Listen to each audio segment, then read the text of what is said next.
on the air? Yes, we are. They need a new mayor here. It's not September. They're screwing up. Good evening, and oh, that's really loud. And welcome to the Coeur d'Alene City Council meeting for August 6, 2024. I'll call this meeting to order, and the clerk will note that all council are present. We have an invocation tonight by Chanyi. And we welcome you, and if you want to now provide us with that invocation, we would be most pleased. And I'm actually going to ask you to stay seated tonight. Oh, okay. Okay? Oh, great. Oh, I like this religion already. So first, I want to thank Mayor and Council for your service, for your dedication and your care for the people of Coeur d'Alene. It's an important job that you have. And so I want to simply tonight invite everyone, if you're willing, to lower your eyes or close them if you wish, and just sit in silence together for a few moments. Maybe connect with your own breathing, breath coming in and out.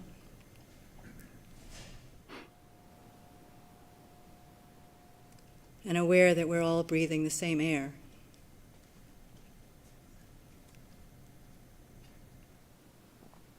And in the silence, to touch into your own heart and the source of your spiritual support.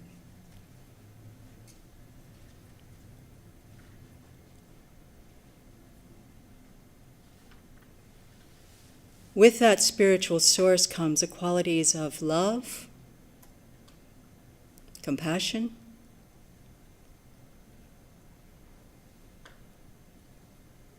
and we can connect with the wisdom that can guide the actions of this council tonight and those who come to offer public comment toward bringing benefit to the people of Coeur d'Alene.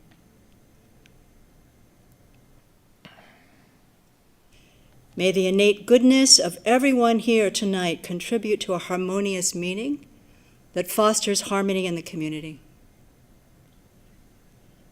By their efforts, may the citizens have happiness and prosperity. By their efforts, may all residents be free of challenges or sufferings as much as possible. By their efforts, may the people of Coeur d'Alene have conditions to fulfill their potential. By their efforts, may the people of this lovely city live in harmony, with respect for one another regardless of differences.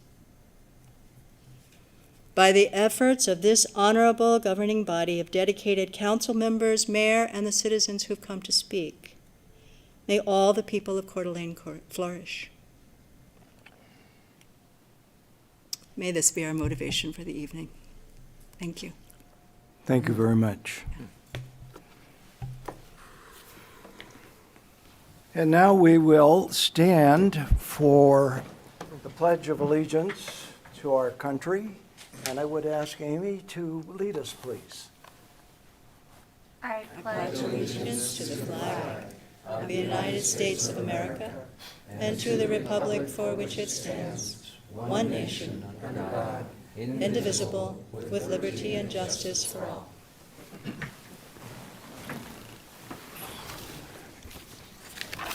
Sometimes we take that Pledge of Allegiance for granted, but in this time when our country seems in so much turmoil, it's good that we do something as a people together because as we pledge to the allegiance of this country, we're pledging our allegiance to each other as well.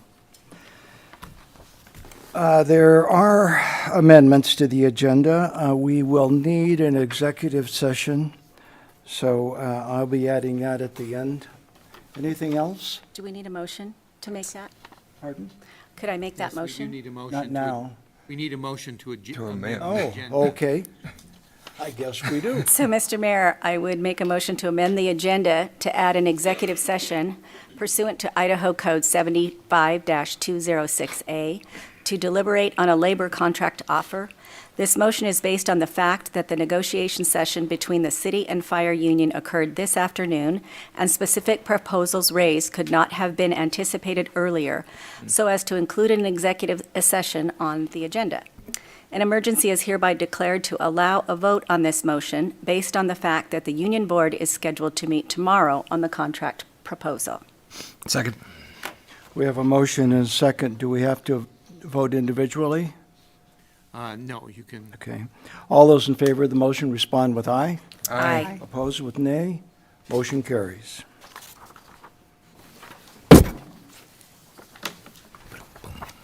We will now move to public comments, and we have 5 people signed up tonight. Denise Jessica of the Coeur d'Alene Ped Bike Committee.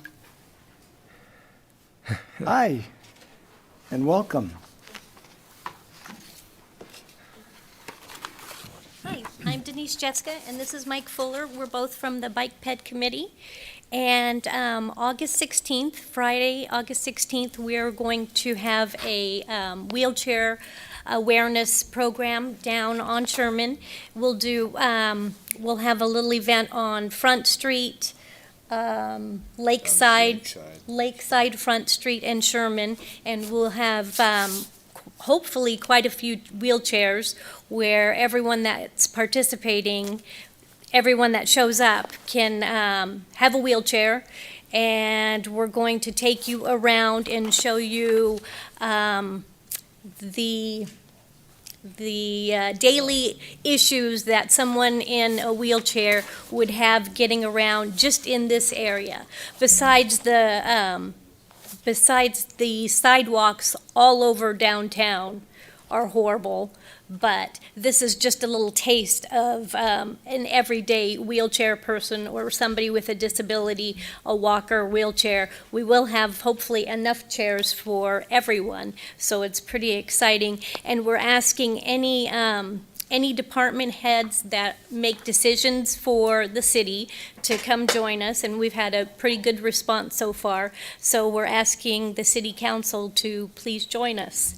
And it's going to be at 12 o'clock and hopefully for an hour. And then we'd love to get your input after the event and see what you think, and if you have questions for us. So that's what we're going to do. Thank you, Denise. I think that's a valuable opportunity to help people who don't have to use wheelchairs understand the obstacles that are created downtown.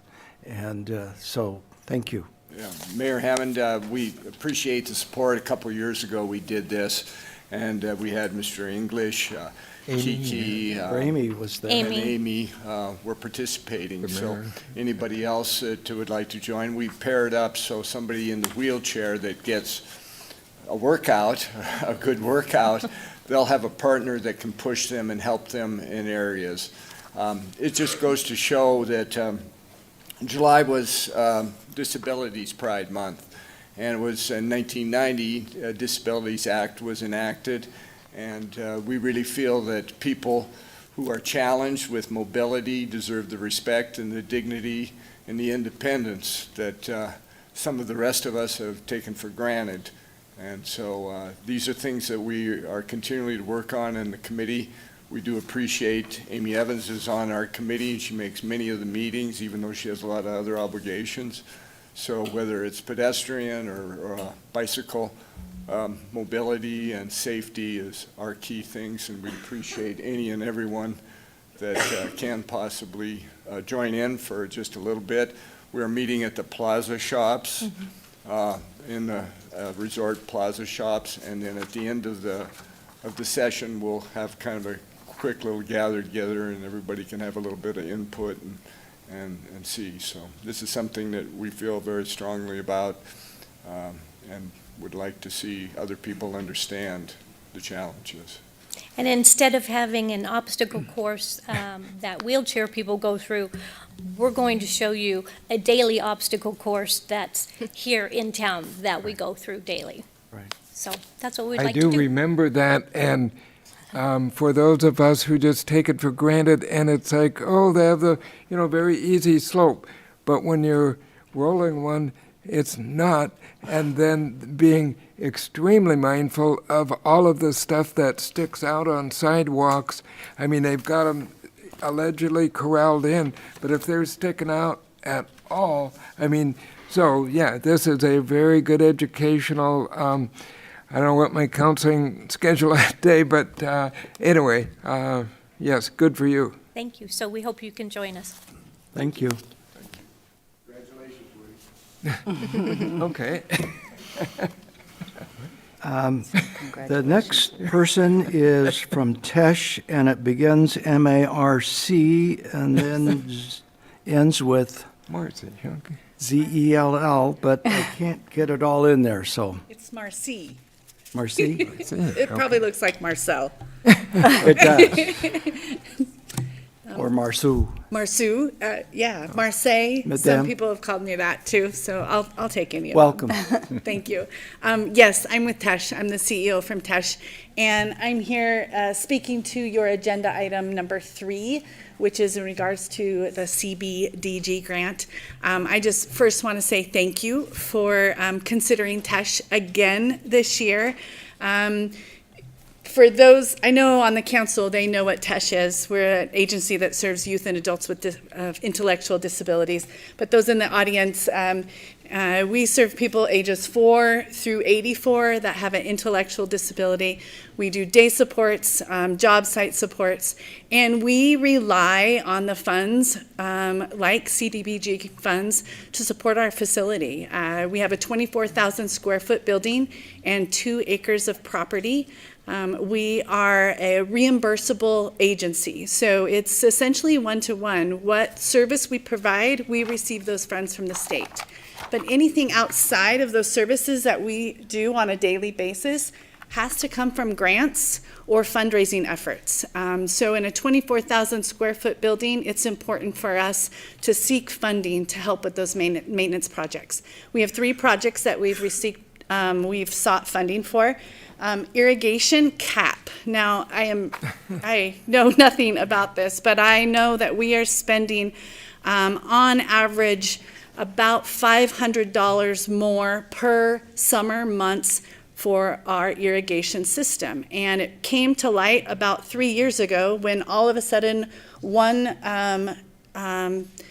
budget month, it was a $3,000 bill for us. And that is huge when you consider our summers are getting warmer and we're having to water for a longer period of time. And essentially what that means is we need to cap our irrigation system separately so that we're not charged for the treatment of watering our grass on a daily basis. So we asked for funding for that, to change that. We also have an IT server that has seen its last day, and it's about 6 years old, and we need to upgrade that server. We are an institution that is governed by HIPAA policies and IDAPA rules, and we have to be mindful of our security systems, so we need to upgrade that system. We also are asking funds for our HVAC system. It is, again, on its last leg, and about 3 years ago, we were told we needed to upgrade that.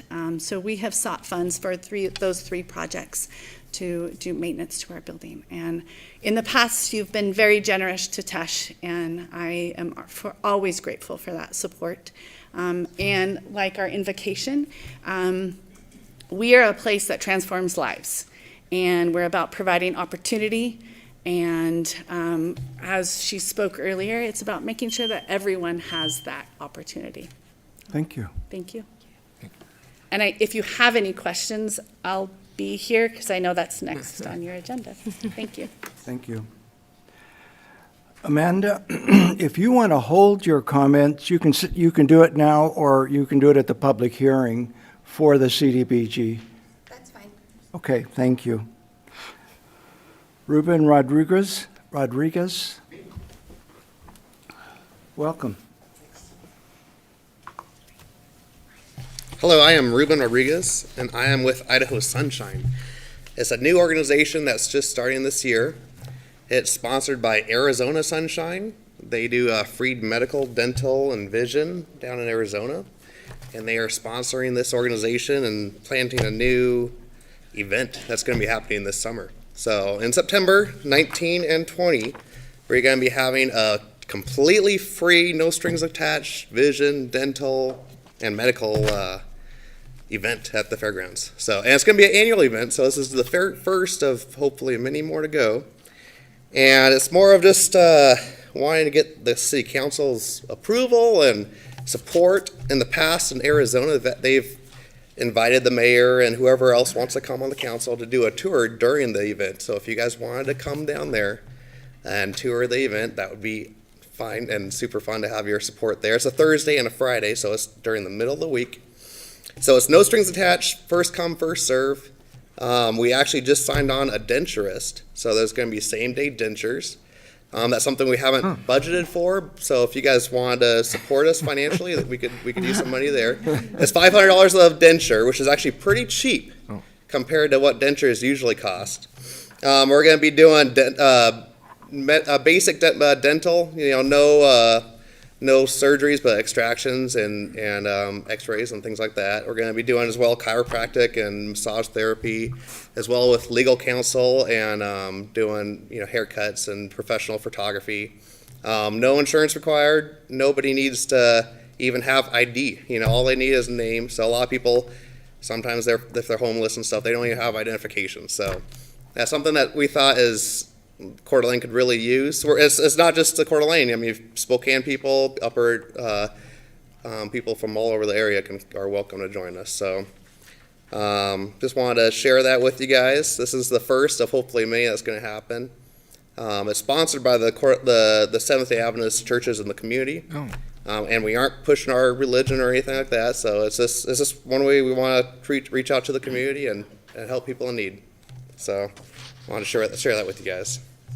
Wonderful opportunity. Thank you for sharing that with us. Thank you. Can we ask a question? Let's hear questions. Certainly may. Okay, just that with the name Idaho Sunshine, and I mean, the project is great, but have you by chance at all talked to the Dark Skies Initiative people?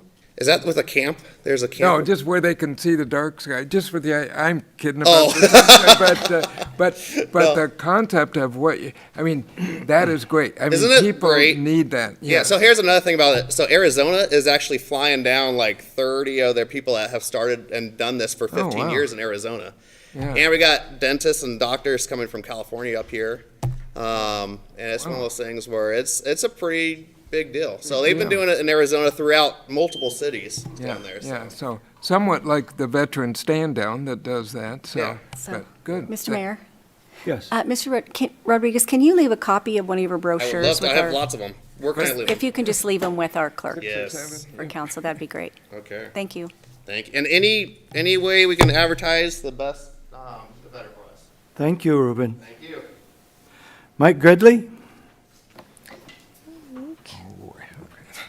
Will there be a PowerPoint? Did he sign up? Welcome. Good evening. Some tough acts to follow. I'm just a concerned citizen. And starting with the invocation, that was wonderful. But, excuse me, I'm just here really to say thank you to you guys and gals for excellence in government. Looking at our vision statement, you have provided a beautiful, safe city that promotes high quality of life and sound economy through excellence in government. And I think that's true. And you guys are awesome. You treat everybody with respect. You treat everybody equally, regardless of their beliefs. And you provide freedom of opportunity, freedom to everybody. And I think that's great. So I just want to say thank you for that. I also wanted to support your high watermark, your budget. I know how hard it is to fund all the things that us concerned citizens enjoy, and I've spent some time this week in the presence of some tourists. In fact, some people wandering through the library. I don't know if you ever spend time during the day in the library and the people that walk through and just are looking at the library. What a wonderful library, and what a wonderful place we have here. All because of things that you and your predecessors have done. So thank you for all that. I'm proud of that. So I support what it costs to live here. So I support whatever we have to pay to do that, and I think others will do that too. One last thing about the budget.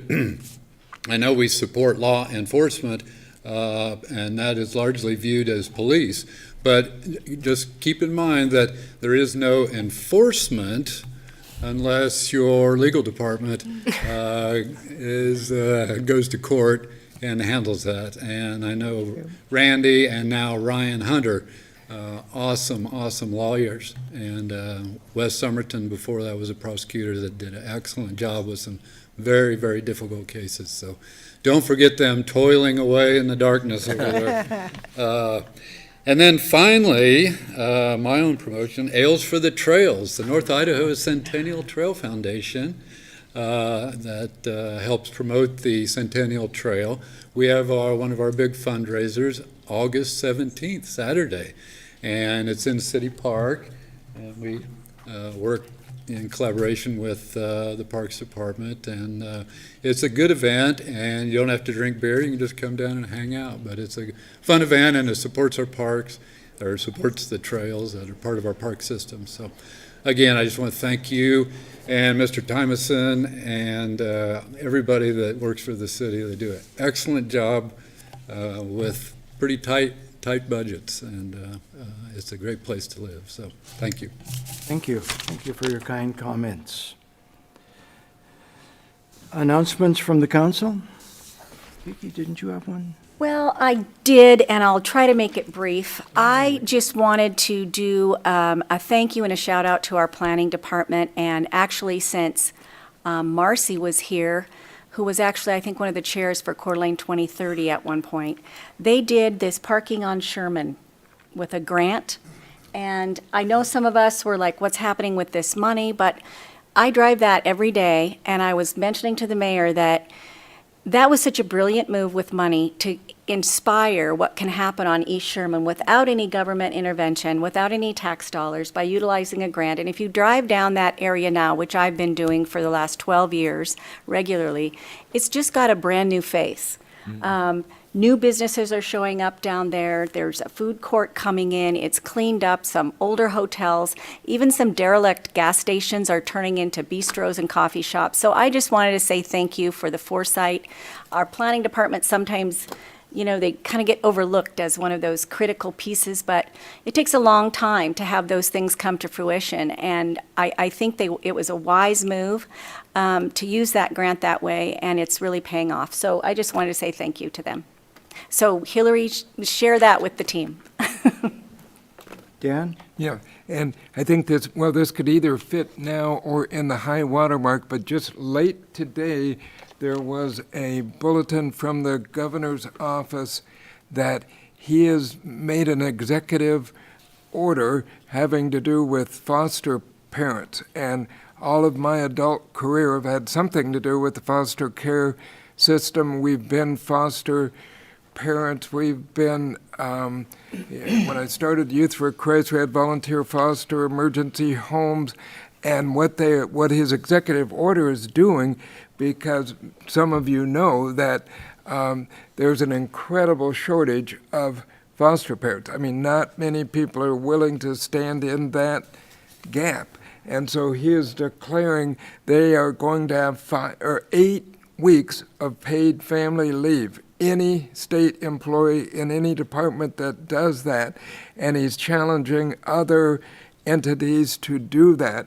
And I know that, I think Troy has said, if we have a, vacation thing or something, we don't really, but we just pay it. And I would guess, that if we had some employees that did that, and I mean, I could only hope that they'd break the bank, but I doubt it, I mean, there's not many going to do that. But I mean, with some employees, maybe they wouldn't have to be replaced or half the time, or some if we did, but it wouldn't be a better thing. So I think that we should, and he's passed a executive order, we should take a look at that, and I'd like to look with our legal department and HR and see what we could do to model that, because I think we should be leading the charge.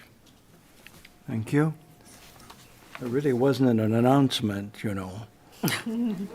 Well, yeah, from the governor, okay. Or I could have done it budget, but okay. Speaking of driving down Sherman, our streets department did a marvelous job with a private contractor to grind Blacktop the stuff, street yeah. and put down a new level of street asphalt in record time with minimal interference, and it looks absolutely great. Hooray for our streets department. Yes. Okay, seeing nothing else, consent calendar. Mr. Mayor, I'd like to move for approval of consent calendar, including Resolution 24056. Second. We have a motion and a second. Any discussion? Seeing none, will the clerk take the roll, please? Evans. Yes. Miller. Aye. McEvers. Yes. Gookin. Yep. English. Yes. Wood. Yes. Motion carries. And next we have our Parks and Recreation Director, Bill Greenwood. You're on for Good the evening. next three issues. Shout out to Mike Gridley for bringing up Ales for Trails. It's always been a great event. He hit on two topics that actually these are tied together. One, a budget, and so drink your beer. Those tax revenues go into our budget. So everybody make sure they get there and have a few. We're here to talk about a Atlas vendor site. So Atlas Park, we have some vendors up in this area that are food vendors. And I was out here walking around this summer and saw some people carrying in boards and kayaks. And I thought it might be a good location for a commercial vendor to have an opportunity to set up where this blue dot is and would help folks. This aerial doesn't show our ADA dock that's there now, but when this picture was taken, it's not there, so hence the rectangle. The vendor would set up right here, would stack boards and kayaks here and launch in these areas, as well as assist with people that are maybe using ADA launch. So our vendors quite often are sometimes our ambassadors, so they actually help our customers and our citizens out there find their way. And so that's a person I would imagine, just like Mr. Rodriguez that was speaking here earlier, he runs the Paracel. And so their family is real good about showing people where to go and what to do. So a similar thing I would hope would happen here. So we're looking to create this new spot, and we would go out to a bid process, a request for proposals, and then see who comes forward and would like to do this for us. Questions for Bill? Kiki? Bill, do you already have some people who are interested in doing this that may be doing it elsewhere already, or? Right now, actually, Mayor Hammond and I worked together some years back when he was an administrator to find some locations for vendors who were using public sites for commercial activity that wasn't allowed. So we created a couple locations down on the Dyke Road. They're loading zones for those individuals actually take their product and deliver it to their customers. So this would be an opportunity for some of those folks that are using that area to bid on this. And have you, I'll tell you, when I read this, I truly appreciate that you're always being progressive in how can we serve our parks users better. But as you know, I have had a passion for a non-motorized vehicle lane around Tubbs Hill for the last decade. And, Really? Yeah, I know, it's a shock to everyone. But I feel really strongly, I've been down there and I thought about this, and this is putting, number one, you can carry a paddleboard or equipment a very short period of walking from that parking lot to here. But I just feel like there's a lot of issues and problems with putting people into this busy of a water area. It's sometimes wakes are 2 feet high in there. It's in a current, and it's in a super congested area already for even reading what people are doing using that accessible launch inappropriately. So I'm just having some real problems with trying to do this and wondering what the real motivation behind it is. There's other places where all of these activities can occur. So I think there's a lot happening at Atlas already. I think this is a difficult place to start putting commercial launch activity in. So I'll wait to hear from the rest of council, but that's kind of my initial thoughts. Woody? I don't know if that was a question. It wasn't. It wasn't. Woody? Bill, were you planning to try and get this thing going this year, or is it already passed? No, the season's over. This would go out to proposals for this fall and winter. We would bring it back to you to ratify it, and then they'd be in place for next season. Okay, thank you. Christie? Thank you, Mr. Mayor. I just wanted to let council know that Bill did bring this to the Park and Rec Commission.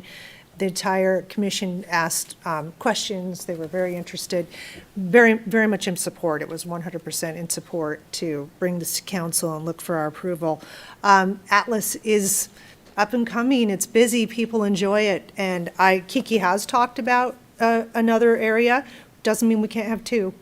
Right. And so I support it. I just wanted to let you know that the commission supported it. And I like your idea, too.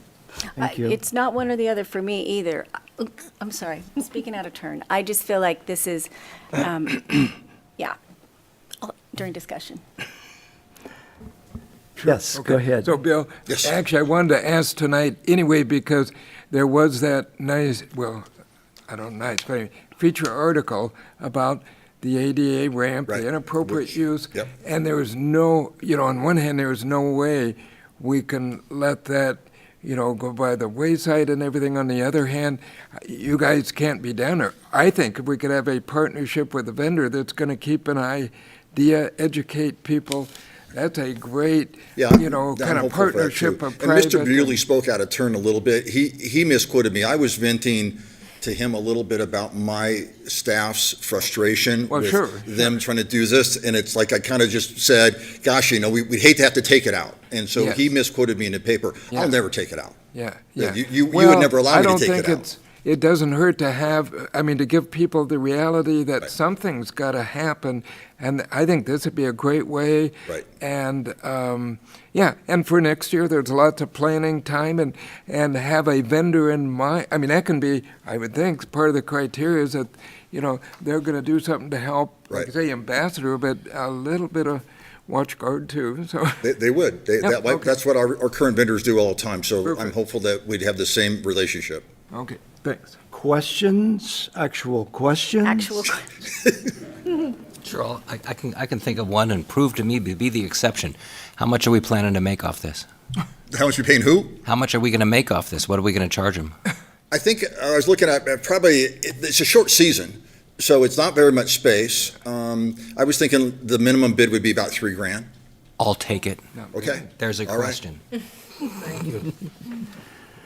Okay, if someone will put forth a motion, then we could have discussion.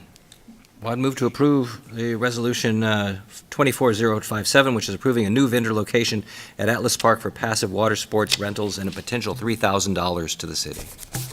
Second. We have a motion and a second. Is there discussion on the motion? Kiki? a few comments. I really want to make it clear, I support what the Parks and Rec Commission's discussion and decisions are.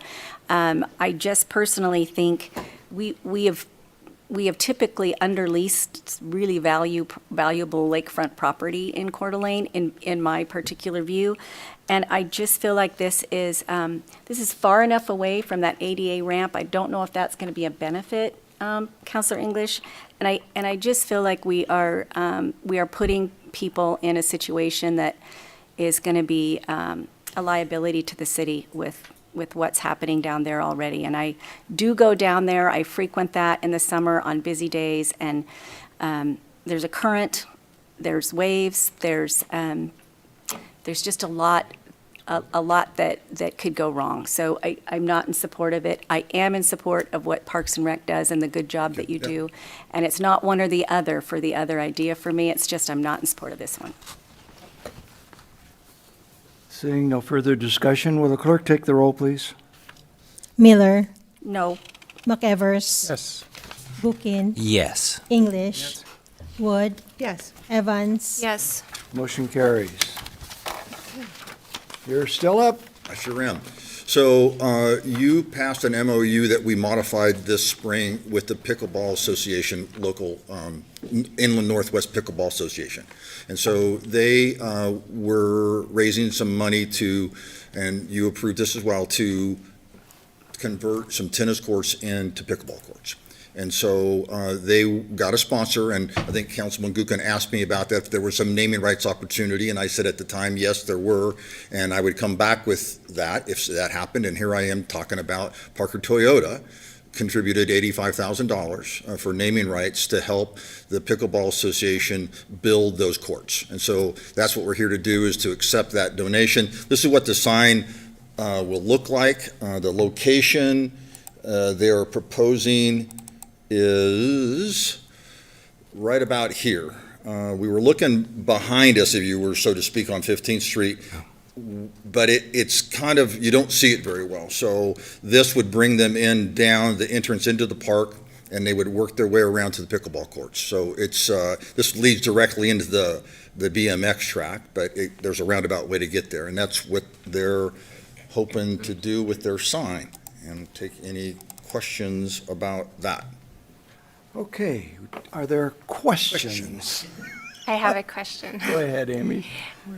It says Parker Subaru, and Yes. I believe you I said said Parker Toyota, I'm sorry, I misspoke. And they don't want it to say like Parker Automotive Group? No, or- they asked specifically for Subaru, so Okay. this was vetted through their organization, and they've approved the sign and the words. As you see, the association has their logo, and our logo is on the sign as well. Dan? Legitimate questions. So this went through our sign board, I assume? Yes, it's Very going good. through Kelly and doing don't all the have a right sign stuff. board. Because You don't that, have well, a sign whatever it was, it's kosher to the Yeah, city. she- That's They've really been working cool. with Kelly on this, so Is yes. Parker aware of the pushback they're going to get from the tennis players? Well, we're hoping they'll get in some sort of bidding war. Okay, good. Thank you. Christie? Mr. Mayor, I make a motion to approve resolution number 24058, approving a contribution agreement for a 10-year term for naming rights for Cherry Hill Pickleball Court. And just let council know, this also came to Park and Rec, and we were in full support. Second. I have a motion and a second. Is there discussion? Woody? Well, I have a question. So at the end of 10 years, what happens? Does the sign come down or they start over? So it's a 10-year term that they're allowed to re-up, if they, so to speak. So we have similar naming rights here at McEwen for the Vista Pavilion, the Rotary Harbor House, and then the Quanian's boat and the splash pad. Those are on a term, and then when that comes due, they could either pay again, or we remove the sign. Okay, thank you. Follow up on that. So would they Dan? pay the exact same thing? That would be And if they negotiable. paid- So maybe they didn't want to do 10 years, maybe they want to do 5. Yeah. So yeah. it's Oh. based on the term. Yeah, yeah, So, yeah. Okay. Yep. Thanks. Yes. I just want to say thank you to Parker Subaru. That's an incredibly generous donation, and the have you seen the courts? They turned out really well. Really well. We're not quite done. They were running out of time because of their tournament. So the top 2 courts, which are the tennis courts that will remain tennis courts, still have to be resurfaced. There's a crack that, again, the club's paying for all of that work, but the tennis courts will be done before the season's through. So they just need the warm weather, which we have. It's really excellent that we've got that private-public partnership Yep. that is really making a difference. Seeing no further discussion, will the clerk take the roll, please? McEvers, Yes. Gookin, Uh-huh. English, Yes. Wood, Yes. Evans, Yes. Miller. Aye. Motion carries. And the next item, we have Bill Greenwood. Pump out. So some years ago, when we first put on our mooring docks, in 2000, I wrote a grant, we got those docks installed. And at the time, we put together a partnership with the county that gave us a pump-out station for boats. It's tied into our sewer line that goes there by the Harbor House. When we redid those docks this last season, and we allowed the boathouse to get there, the location of the pump-out now is difficult for the county to service it. And so they've asked us to take over maintenance of it, which is not a problem for us. We've already met with their staff, and our staff has figured out what they need to do. It's tied in, again, to our sewer line. It's just a matter of, it's their property. They want to transfer it to us, and we'll be responsible for it. It's a good service for our boating community, so I didn't want to have it just go away. So we'll assume that responsibility and any maintenance. So it's just a pump. We use pumps all the time in our irrigation, so our team's pretty good at understanding how that works, and if any repairs are needed, we'll take care of it. Questions? Bill, does our wastewater guys have any problem or issue liability-wise or pump-wise, or what's going on with this location tied in? I don't believe so. I have problems with them. They charge too much. That's okay. Yeah. So, no, I don't believe so. Okay, it's a sensitive area when you talk about, what's happening with water and all of that, so I just wanted to make sure that we weren't Well, it's been in place taking now, like I said, for 25, 24 years now, and we've Right. never had any issues. But we didn't have liability for it for that period of time was my question, so, thank you. Do the boaters pay a fee? No, it's free.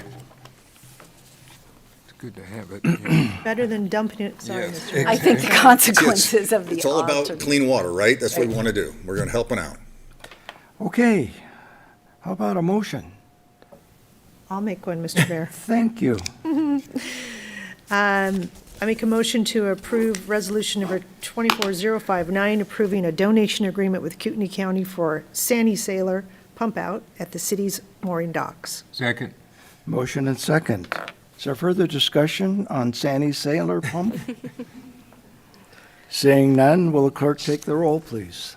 Gookin, Yeah. English, Yes. Wood, Yes. Evans. Yes. Miller, Aye. McEvers. Yes. Motion carries. Thank you, Bill. Thank you. And one other thing, excuse me for a moment, if I may. I wanted to thank you, council, for the unanimous decision to appoint Mr. McEvers to mayor. I'll go a little tongue-in-cheek on something that our new mayor has said in years past. He's talked about this park once and got a laugh, and hopefully I don't get in trouble for this, but I'm going to do it anyway. He'll be a bitchin' mayor. Yeah. Thanks. Thanks. Can we get that printed on the little plaque? I'm sure that it will be a much better life for you, Bill, when that new mayor takes over. Relax. Okay, we have a resolution setting the high water mark for our budget. Welcome, Katie Ebner, our finance director.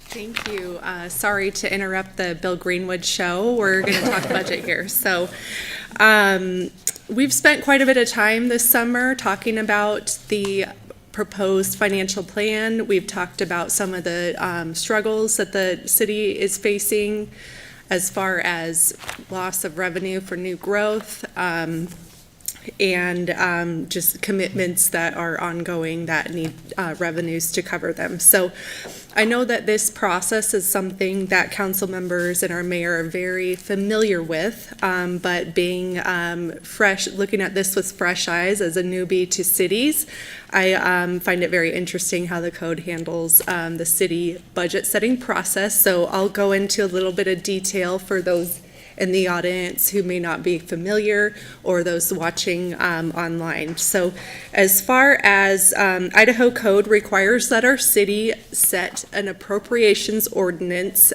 prior to the budget hearing. And with this appropriations ordinance, we can budget less than what is presented in this ordinance, but we cannot go above. And so following that, that process led me to include the 3% increase in property taxes as well as 1% of foregone.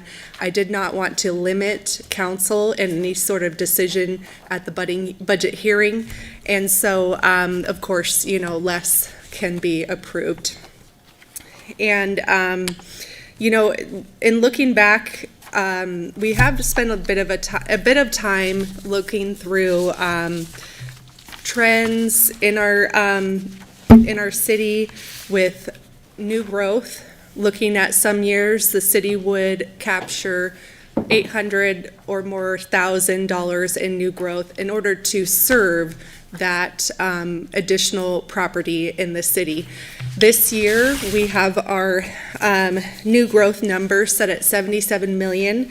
Of that, we will receive $180,000. And so if you look at $77 million worth of additional property, maybe do some back of the napkin math on how many homes, how many individuals we would be serving, all of the, roads, streets, public safety. 183,000 is just not going to cut it. So, due to the limitations of the formula, we are looking to the one area that council has in order to meet our growing city's needs, and that would be percentage increases on our total levied amount. It's really important to clarify for our taxpayers that when we increase our levied amount, let's say 3%, that does not have a correlation with their tax charge.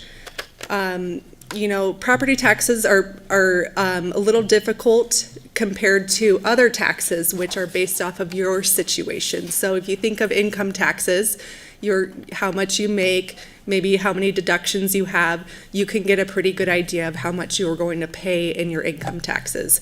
Whereas with property taxes, it's not just your situation, it's everyone in the market situation, because we are levying a set amount that can only increase by 3%, and that is spread among the whole market for the city.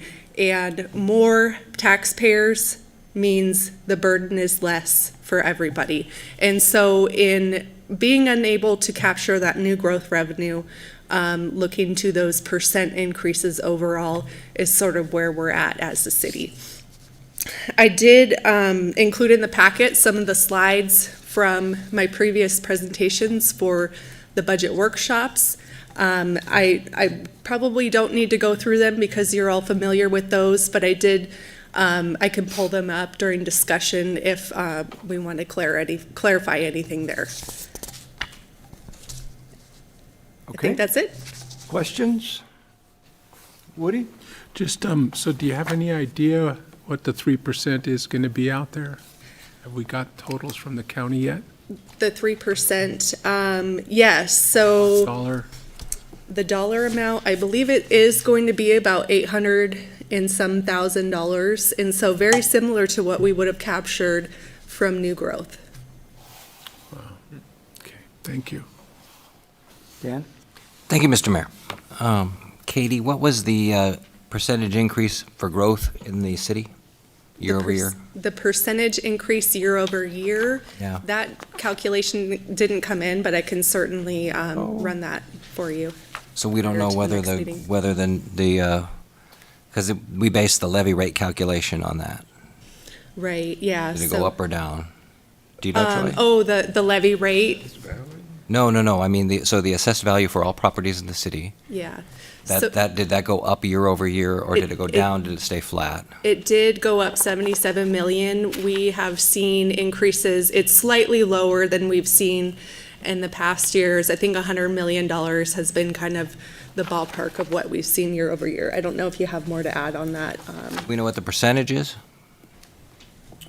So I believe that council members asking what the change in total valuation was year over year. Oh, And gotcha. It's pretty flat year over year, Mhm. meaning that the assessed valuations did not jump up. Is that answering your question? That would be correct, thank you. Yes.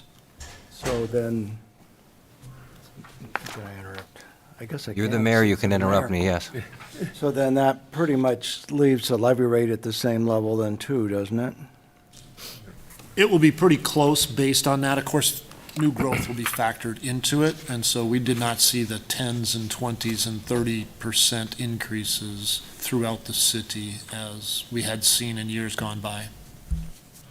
Okay, the second question I had was regarding the state of Idaho's property tax relief fund. Is that still going to be active this year? That's a great question. Yeah, Because I'd it have cut to a look lot of into people's that. property taxes last year, and if it's not going to be there this year, then people are going to get punched in the gut when they get that bill. Yeah, so I believe a big part of that was from my previous life with school districts, there were funds that we would apply to our levied amounts and levy less. For example, if a school district had a bond running, that money would go towards that bond payment and also lower other levies that a school district would collect. And to my knowledge, that is continuing for the current tax year. Beyond school districts, I'm not quite sure, but I know that it was a very big impact for taxpayers. Yeah, if we could find out if that's still going to be a thing this year for our next, for the hearing. Have we set the date for the hearing? Was that just set in the consent calendar? Okay, thank you. September 3rd, I think. Yep. Anything else? Just comments, Mr. Mayor. Yes. So we're going to go into a public hearing, or are we doing a motion right now? This is just set high water. Right, to set the high water. Just a comment. If we find ourselves in a position, because we can't capture all the money we should from new growth, and certainly aren't able to capture what we should have been able to from closure of urban rural districts. So every city and every county in Idaho is dealing with this. Our neighbor, I think Post Falls just did a 3 or 4%, right? And county, I think, is at least doing a 3. Every city and county is struggling with this. And so I would just like to plant the seed that if we find ourselves doing the 1% in addition in foregone, that we would focus on public safety. We know that we have to fund our police and fire, and I would feel a lot better about that 1% going toward public safety. Seeing no further questions. And I'm sorry, Mr. Mayor, just to clarify for people, we're not setting the budget. What we're doing is we're setting the most we are allowed to legally tax. Correct. Which is not part of the budget. It's something so the county can go, take those figures, screw them up, and then we'll deal with that later. And then, so we can always go less than this, and council has done that in the past. Yes, a vote tonight is not going to affect taxes. The budget hearing itself would be when the vote would affect taxes. Very good. Will the clerk take the roll, please? Did we do a motion? There was no motion. Oh, Mr. Mayor, I'd make a motion that would probably be a good idea first. to approve Resolution 24-060, setting a public hearing for September 3rd, 2024, and setting the high dollar amount of $139,438,581 in expenditures for the 2024-25 fiscal year financial plan. Second. We have a motion and a second. Is there discussion on the motion?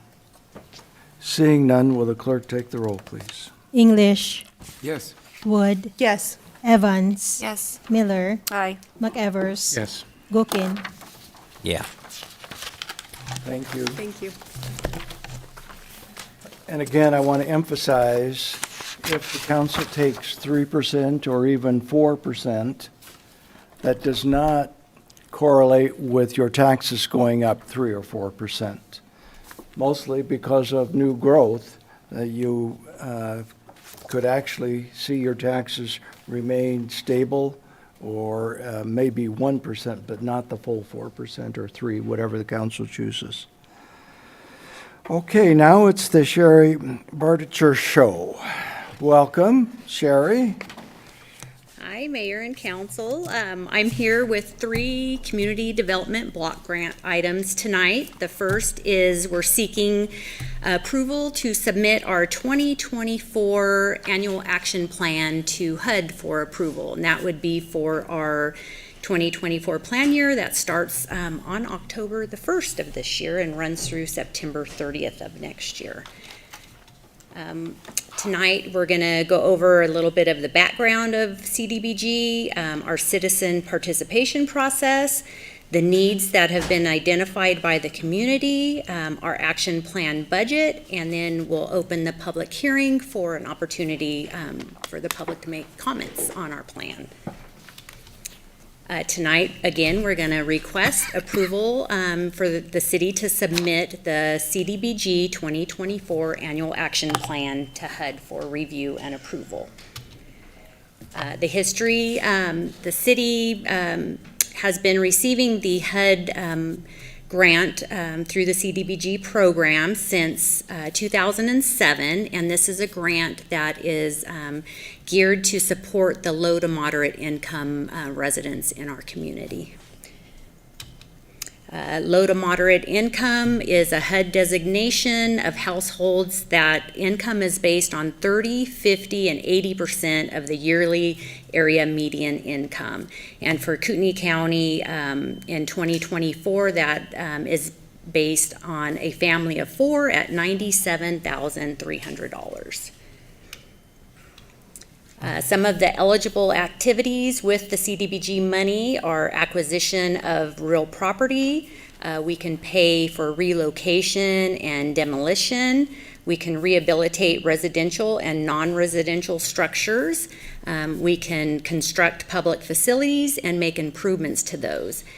We also can fund public services, but that is maxed at a cap of 15% of our annual allocation from HUD. Some of the public service activities that are allowed are mental health services, fair housing counseling, education programs, energy conservation, services for seniors, services for homeless persons, employment services, crime prevention, public safety, that could be like a neighborhood watch program, child care services, health services, substance abuse. The 15% cap of our grant monies equals $44,462 for the coming year. Council in the past has requested the Meals on Wheels receive the annual grant of $10,000. That comes out of that public service activity monies, and so that left us with $34,462 available for a public service activity in the coming year. Each year we look at activities, and they have to meet the HUD's one of 3 national requesting funding. Part of the grant monies each year pays for administrative costs. That is capped at 20% of the annual allocation. Those eligible administrative costs are the employee wages and benefits, administration of the grant awards, travel training expenses. If we needed to hire a consultant to assist us, it would come out of that administrative line item. Supplies, office supplies are included in that, and anything we do to support fair housing activities. Our consolidated planning goals for the 5-year period of 2023 through 2027 are to maintain and increase housing stock, and that is for both ownership and rentals, public facility and infrastructure projects, public services, homeless assistance, and economic development. Our citizen participation plan has us reach out to the community. They're allowed a 30-day public comment period, and that ends with our public hearing tonight. This would be the 30th day for that comment period. We advertise the opportunities to provide feedback in Coeur d'Alene Press Notice. Came back. They said that it was important to fund those public facility and infrastructure projects. Public services came in second, maintaining and increasing affordable housing as a third urgent priority matter, and then economic development and homeless assistance. And this is a copy of the slide showing how each of those items were ranked in terms of urgency. We also asked during our survey questionnaire if the community was in support of increasing our IMRAP funding, which is for our emergency minor home repair and accessibility program. And we had a pretty much overwhelming response that said yes, that they felt that was something that was a good thing to increase funding for. Sherry, I have a quick question if Sure. I could. Go back to the survey responses. Do the way they come out, does it change the direction you're going in with the grants? It can. Generally, we just want to make sure that we're staying on track with what our consolidated plan goals are for the 5-year. That's our strategic plan. And so we like to see that the community still feels like we're in order. Now, last year, maintaining and increasing housing stock came out first in our survey, so it has flipped a little bit and moved those public facility and infrastructure and public services to the top 2 this time. So we're mainly looking that the community is still thinks that the things that we have in our strategic plan are still relevant. Okay, thank you. This is our draft budget for next year's funding. HUD has notified us, the city, that we would be receiving $296,418 in grant funds for next year. Our budget breakdown is the $10,000 to the public service for Lake City Center's Meals on Wheels. We would like to put $141,491 of those dollars towards our IMRAP program. $85,644 towards those community opportunity grants, and then we have the $59,283 to go towards our administration costs. And then tonight, I'm open to questions on our annual action plan, our draft, and then we would want to open the public hearing and take any comments that folks may have. Questions, go. Well, just to remind again that on that administrative fee that, we can use that, but isn't it the case that we often, we can feed some of that into the actual programs too? Have we done that before? Well, we can charge that amount, that $59,000 is capped. That's the maximum we can charge for our general administration. But HUD allows us to charge program delivery costs to the actual programs. So for IMRAP, we can charge the time spent on that program to the IMRAP program. It doesn't come out of the general administration. But I was kind of thinking of the opposite. We can use 15% for admin, but we could say take an extra $10,000 to feed into something. Well, you could take the general administration funds if you don't use them all. Some of it, yeah, okay. and spend Seems them like on something okay. else. Yeah, on one of the other items. Any other questions? The questions? Yes. Yeah, go ahead. The ownership and rental thing, we've seen that for a while. We've never been able to really touch on it. It's just the amount we get and what would it look like, I know this girl works on this all the time, and I always wonder. So We had a good talk today. for our consolidated plan goal of maintaining and increasing housing stock, it can include support of new housing construction, such as acquisition of property, clearance, which would be if it had something on there and we needed to demo it, we could get the land ready for someone else to build. We can't. The city's unable, it's not allowed through HUD to use the CDBG money to actually construct the housing, but we can support other nonprofits or organizations that are constructing that as long as it's for low to moderate income. We can also do street improvements such as lighting, safety improvements, ADA improvements, water and sewer. We can rehab existing housing, which we use the IMRAP program for. We can offer down payment assistance, which would be direct financial assistance to home buyers. We can use that line item is also for residential historic preservation. So if we could use CDBG funds to help with historic preservation for residential property. So that would all fall under the maintain and increase housing stock.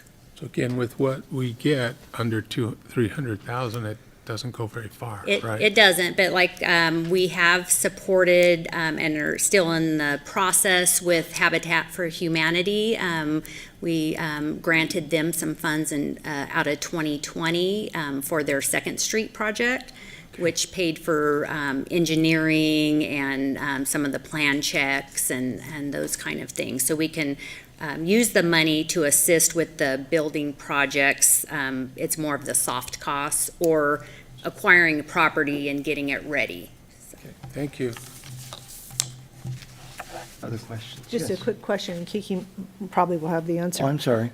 No, Oh, Christie, go ahead. I was just curious, some of the funds that you were just talking about, there seem to be, well, there are people around town that are dealing with homes that they own, but they can't afford to maintain some of the things, like porches. I see quite a bit of that.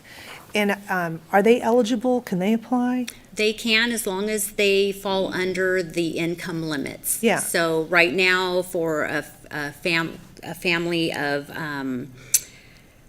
two, it's around $55,000 maximum income. So we have helped different homeowners. We just did a sewer main replacement for a low-income homeowner. We've done a bathroom remodel. So they just have to meet that income limit, which is the 30, 50, and 80% of the area median. And then would they, I'm sure they can apply online? We have the application online, but they have to physically bring it in, and we ask for proof of their income and some other things, proof that they own their home. Okay. So, yeah, it's a great program, the IMRAP program, for those folks to keep them in their house and fix some of the, major problems that are going, because a lot of times people just don't have the funds to do that. Right, thank you.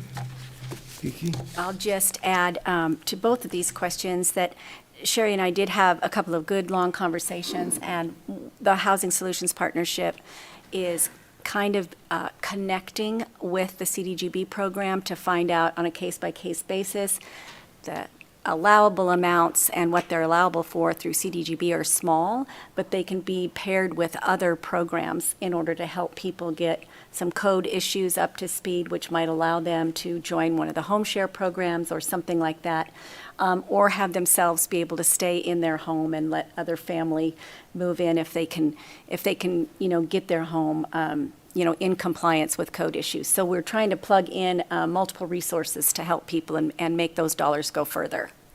Great. Woody? I have one more question. The 296, is that down from where we've been before? Yeah, it's about 62,000 less than last year. Okay. Yeah, so the grant, we're not guaranteed the money each year, and it fluctuates depending on where Congress decides they want to put the dollars. So we don't have to influence them and buy them drinks or breakfast or anything? Okay, just checking. Okay, I see no further questions, so I will open the public hearing. And we have one person wishing to testify, Amanda Cryer. Thank you for waiting, Amanda. Coeur. The last name's Coeur, very German. Everyone calls me Coeur. Thank you very much. My name is Amanda Coeur. I'm the executive director at Safe Passage. Safe Passage is a free and confidential agency that works with people who have or are experiencing domestic violence, sexual assault, human trafficking, stalking. We also work with kids who have experienced physical and sexual abuse. We serve about 1,500 to 1,800 people yearly, and our children are about 250 to 280 yearly as well. And we have a number of programs that we serve, but specifically we wrote for this funding for our Safe Shelter. Our Safe Shelter is somewhere somebody can go if they are unsafe in their home, if they need somewhere to be that maybe their partner isn't or doesn't know where they are. Everything is free and confidential, so that's why they utilize that service. The funding that we asked for tonight is for our shelter. We are asking for help with our roof to be repaired. We don't want it to leak any more water, and we would like it to last for a long time. We are the biggest victim service agency in the 5 northern counties and the only shelter from Missoula to Spokane. The second piece of that would be renovating our kitchen You can imagine having a family of 4, a family of 5 and 6, utilizing a residential kitchen. Somebody's coming in with a Papa Murphy's pizza, but there's a pot roast in there that's going to take another 2 hours. So we're looking to make sure that we can make it more accessible, bigger, able to house as many people as we see. Yearly in our shelter, we see about 250 to 290 people that stay there with us. It's an up to 30-day stay depending on the situation. It can be extended, and people might leave sooner than that. But we see about almost close to 300 parents and kids that are going to utilize our services. And with the increase in Kootenai County, we don't see those numbers going down, and we only see them going up. So myself, Safe Passage, and survivors in our community just appreciate your consideration for us in this funding. Thank you. Thank you, Amanda. We have no one else wishing to testify. Is there a motion? Christie? Oh, I got to close the I'll close the public hearing. Thank you. Thank you, Mr. I'm Mayor. really not doing very well tonight. I'll make a motion to approve the Community Development Block Grant CDBG Plan Year 2024 Annual Action Plan. Just briefly, all of these entities are doing incredible work, and it takes a lot for us our staff to monitor these and go through it, but it really makes an impact, and I'm glad that we're able to do that. Second, I think we're still looking for, or did you Yeah. make a motion? Okay, Yeah. second. Second, we have a motion and a second, and Christie, you said it well. They're doing some wonderful work out there for our community. All those in favor of the motion respond with aye. Aye. Opposed with nay. Motion carries. Thought you were done. And Sherry is One back. more, okay.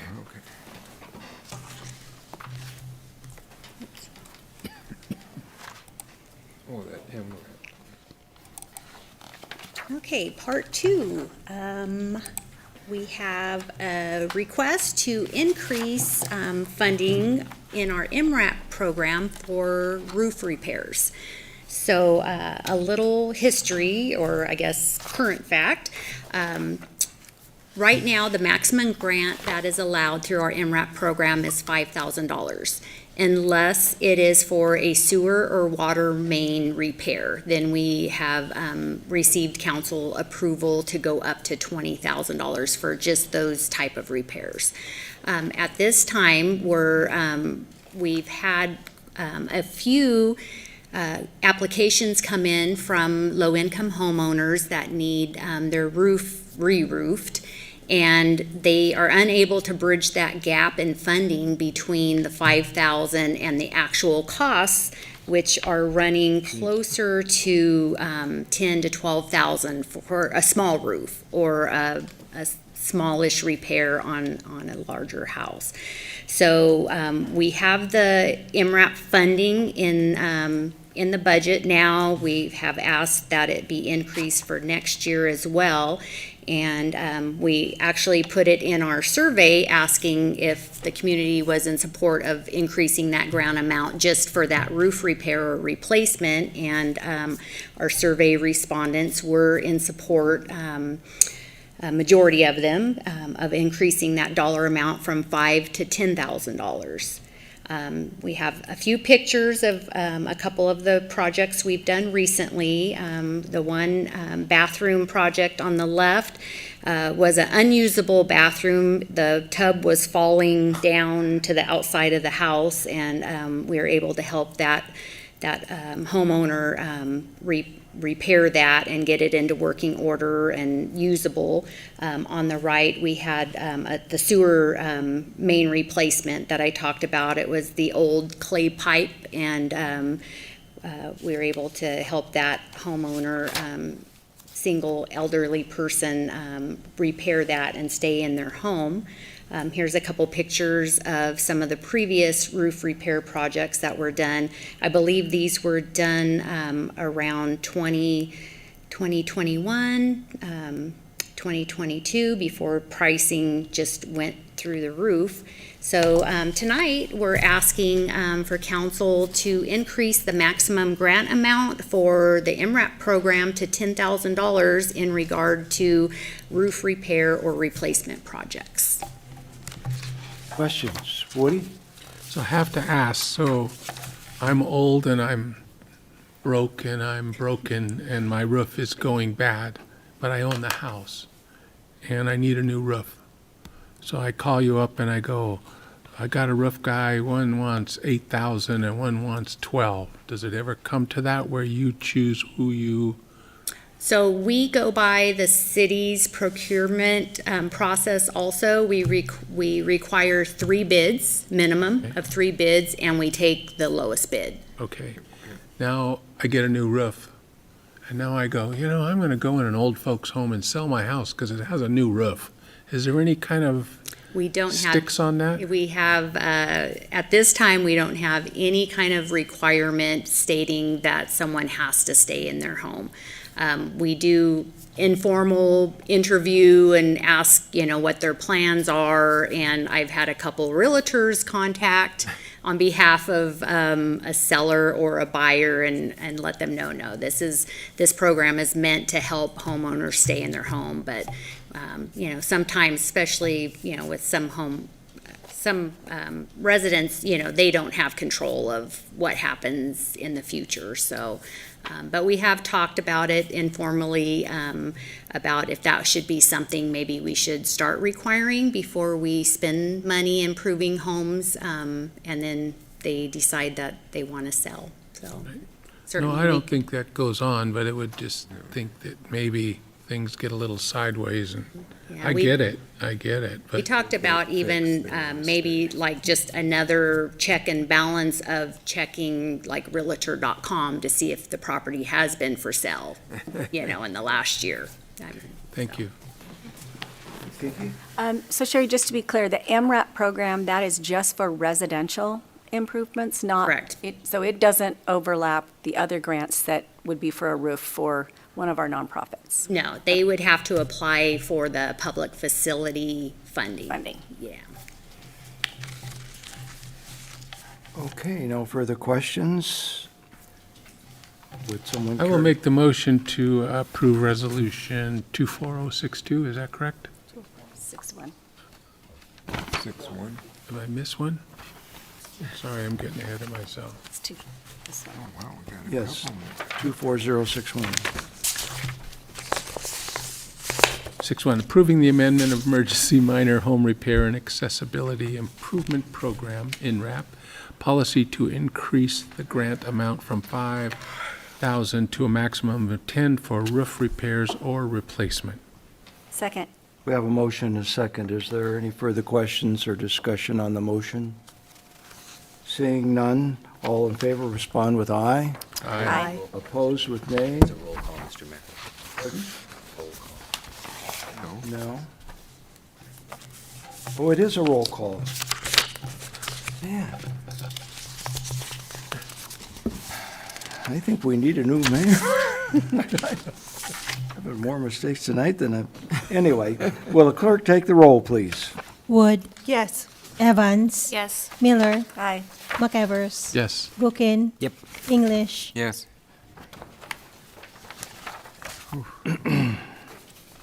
Well, we're going to go through one more resolution regarding some funding. Sherry?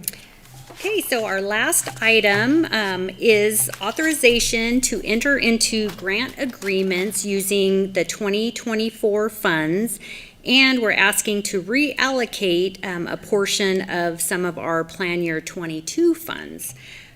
You heard from a couple of our subrecipients out in the audience tonight.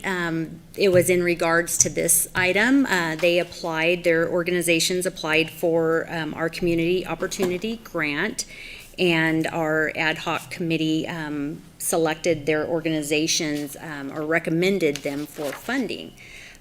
So tonight we are asking for approval of the award of those Plan Year 24 grant funds to Safe Passage, Tesh Incorporated for public facility improvements, and then United Way and Lake City Center for the public service activities. The eligible activities, again, this falls under construction of public facilities and improvements for the public facility rehabilitation services, and then our public services. Again, the eligible public service, our United Way is going to use the money, if awarded, for child care scholarships. So they meet one of the eligible public service activities, and that will be for Coeur d'Alene residents that are low to moderate income. Same way we select those activities, they have to meet one of the national objectives, they have to be an activity in our annual action plan and a consolidated plan goal, and HUD approved. These four agreements for funding fall under the public facility and infrastructure projects and public services, which are part of our consolidated planning goals for 2023 through 2027. Our public comments were in support of both of these type of services and awards. Our survey results ranked them in terms of urgency, with the public facility and infrastructure projects being the highest, and then public services number 2. We asked if the community were in support of keeping this funding for the annual Community Opportunity Grant, and they were overwhelmingly in support of keeping that in its competitive fashion. Our draft annual action plan budget that you just approved has funding for both of these project types. And our recommendations for funding through our volunteer ad hoc committee and staff is to award Safe Passage $21,728, and that would be to re-roof and then remodel, update their kitchen in their safe shelter. And it should be noted that we will be coming back in 2 weeks with an amendment to our Plan Year 23 Annual Action Plan, which is going to be requesting to fund Safe Passage the remaining amount that they requested for those repairs, which I believe are around $96,000 total. And then we have Tesh. They requested, let's see, get this right. Tesh requested, let's see, we have the $29,454 out of Plan Year 24, and then we would like to reallocate out of the grant that they received for Plan Year 22, $14,934. So in Plan Year 22, council approved a grant to Tesh to do a lighting project in their facility and add some parking lot lighting as well. They were successful in getting some in-kind grants, and their contractor did a lot of the work for free. So they didn't end up using all of the grant funds that were allocated towards them for that. The project is just now getting finished. We expect it to be finished in the next 2 weeks, and they have about $30,000 of those funds left. So out of that 30, we would like to reallocate the $14,934 so that they have the total amount they need to do the next project. Any remaining funds after that will come back to council at a different time, seeking some ways to spend that, whether it's on maybe some sidewalk improvements or just maybe funding another group.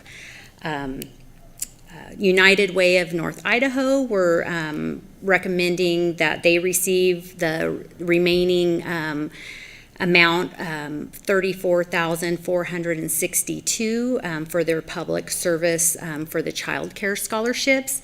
And then we have in there also the approval for the Lake City Center $10,000 Meals on Wheels program, which is a non-competitive grant. We don't ask for them to apply each year. And so we're just asking council to approve these awards and authorize staff to execute the agreements with Safe Passage, Tesh, United Way of North Idaho, and Lake City Center. And I'd just like to note, this funding doesn't come to us from HUD until mid-October, so we won't actually execute the agreements until we receive notification from HUD that the funds are available. Yes, Christie. Thank you, Mr. Mayor. Well, I'll make a motion, but I just wanted to state this had to be really difficult to go through all the different needs that are out there and try to decide. But I really like all of it. And United Way, that's going to make such a huge difference for young working parents that just cannot afford childcare. That's just going to be life-changing for some of them, so that's good. I'll make a motion to approve resolution number 24062, approving the funding and authorizing staff to enter into grant award agreements with Safe Passage, Tesh, United Way of North Idaho, and Lake City Senior Center, and reallocate Tesh's FY year 22 previously awarded remaining grant funds needed to complete their year 24 project. Second. We have a motion and a second. Woody? I had some questions. Sherry, so I'm looking at the list of the people who put in for it, didn't get it. The ones that we just gave to at least Safe Passage and Tests, we've done them multiple years in a row, correct? Actually, Safe Passage, their last grant award was back in 2019. So it's been a while for them, but Tesh was awarded in 22. Okay, but Safe Passage, we're carrying something forward from the last one, is that what you're saying? No, that was for Tesh. So Safe Passage for 76,848, and then this year 21,728? No? Oh, so for Safe Passage, out of the plan year 24 funds, we're requesting the 21,728. And then in 2 weeks, we come back to council with our plan year 23 substantial amendment. And when we're here for that, we're going to be requesting the 76,848 out of the 23 funds, which would totally pay for the grant request for Safe Passage. Gotcha. So that's 2 years of, Yeah, it would be 2 years. So their request was pretty big, and then the ad hoc committee, which you were on, kind of talked about it and thought that that would be a good way of splitting it, since we have kind of a unique situation with the 2 years of funding kind of coming up back to back. and Tesh is 2 years also. Tesh is actually not receiving any funds from 23 from our current year, so they've skipped a year. They have funds from plan year 22, and then they requested funds in 24. They didn't request any funding for 23. They didn't get to use all the 22s, is that correct? Right. Okay. They were able to have some of the work done by the contractor that they didn't bill for. So in my mind, it's still 2 years. Yeah, Okay, it's ongoing. It's taken a while to No get it to problem. the finish line. And United Way is just the 1 year, this year. United Way received some of the CV, the COVID fund, special funding, back, I believe that was in 22 was the last time. Okay. So we didn't award any 23 funds except to Meals on Wheels. Okay. That's partly why we're coming back with an So amendment. do you think, and I sat on the board, but it was just sort of, and you had to deal with it all the time, is there ongoing things that, there's always things you can fix, always things you can repair, but then there's new people putting in. I remember when we did Boys and Girls Club, that was a big deal at one time. Right. We weren't able to do that this year. Right, so the funds are limited. The city doesn't receive a big allocation, so the ad hoc committee has to go through and they rate the requests on priorities, urgency, other funding that may be available to those groups. Sometimes we look at it too as it's hard for a brand new group to come to the table because we don't have any experience and we want to be successful with the grant money. We've also had some groups that have been awarded money that were really slow to spend it, and that's not good with HUD funds either because they give us a timeline that we have to expend the funds. But it's a really big job for the ad hoc committee to look over those applications, and we had 8 applications all seeking the funds. The public service is the harder one because we're limited to that $44,000 that we can spend, so you really only can fund one request on that side of the table. It's just every once in a while we see new things come along and you're going, well, what's this? And Yeah, so for the 24 funds out of the requests for public facilities, Boys and Girls Club were looking for funds to add a bathroom, and the ad hoc committee didn't feel that rose to the urgency as replacing the roof or making the upgrades at Tesh. So. Gotcha. And I don't remember us talking much about the home help purchasing homes, the things you described about being able to pay a little towards the dirt. We didn't have anyone bring us proposals for it. So that's kind of one of our challenges too, is we can provide down payment assistance to home buyers, but we have to have an organization that's coming to the table asking for those funds and that they're going to manage that. Right. So that that's kind of, we're limited to the requests that we get to. Gotcha. Thank you for clarifying that. Appreciate it. Mm-hmm. Yeah. Thank you, Mr. Mayor. I was hoping that maybe Marcy could come up and answer some questions I have about Tesh, if that's okay. Hi, Marcy. Hi. How are you doing? You're new, right? This is my 3rd summer. 3rd summer. Okay. I remember there was reading an article in the paper about Tesh. Yes, you've seen my face in the paper a few Is all that times. behind you? It is behind us, yes. I have hired 22 staff in 8 months. Mm-hmm. We have filled our summer program fully this summer. We are fully staffed and we are ready for new clients. Excellent. So how many clients do you have now? We have multiple different programs, so bear with me as I explain this. Okay. We have adult day therapy programs where right now we're serving 25 clients full-time. The capacity is at about 52 that we could serve, so we are recruiting clients to come in and receive services. We do community services where we take clients out into the community. We have another probably 10 that are receiving those services right now. We do a vocational services where we have a vocational center on site. We have 8 clients receiving services in that, and we have capacity for about 15 in that program.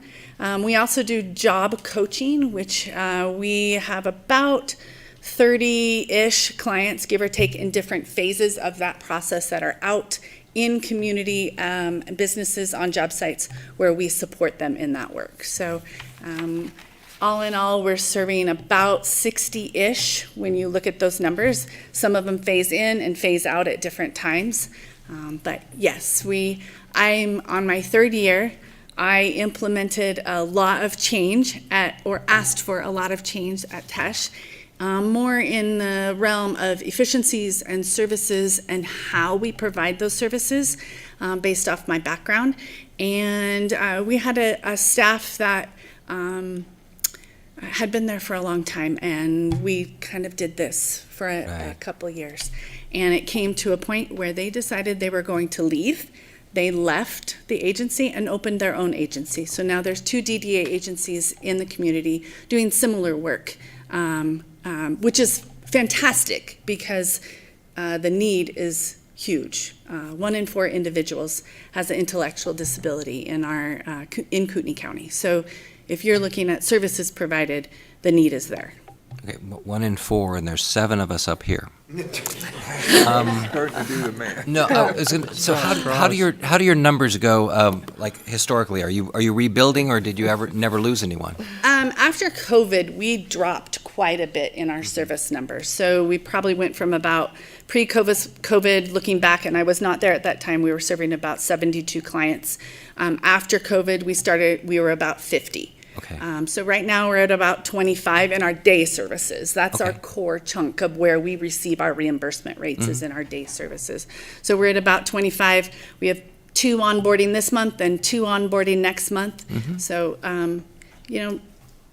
Great. there's potential. It's good to hear. I appreciate the update because, the paper put that article in, I and there's know, no yeah. follow-up.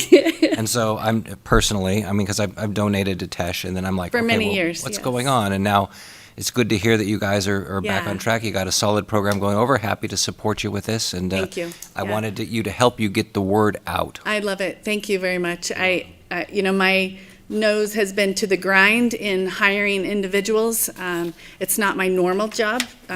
It's this woman's back here, Ramona's, now. So I think I've been, very diligent about making sure we get new staff on board. We can provide those services. We never technically shut down. We paused services in certain areas for a period of time, and then we were able to get back up and rolling. And now that I have a full staff, we did take a financial hit in supporting that because I'm having to upfront those salary costs until we onboard the clients that can level out what I'm doing in Very good. salaries. Happy to support you. Thank you. so much. I appreciate all of you. Thank you. Seeing no further discussion, we need a motion. No, I made a motion, Mr. Mayor. Motion's already on the table. Oh, you did. Yep. I second it. And then we had the discussion. Okay. Will the clerk take the roll, please? Evans, Yes. Miller, Aye. McEvers, Yes. Gookin, Yep. English, Yes. Wood. Yes. Mr. Mayor, I would like to make a motion to enter into executive session as previously amended on this agenda. Second. We have a motion and a second. Is Mr. there Mayor, we do have discussion to, on we this do have motion? to cite the Idaho code that we're going under executive session. That has to be in part of the motion. You can't use the previous read amendment. No. No, it should be on the sheet. It is. Okay, we'll enter into executive session pursuant to Idaho Code 74-206A1A to consider a labor contract offer or to formulate a counteroffer. Second. We have a motion and a second. Will the clerk take the roll, please? McEvers, Yes. Gookin, Yes. English, Yes. Wood, Yes. Evans, Yes. Miller. Aye. We are moving to executive session.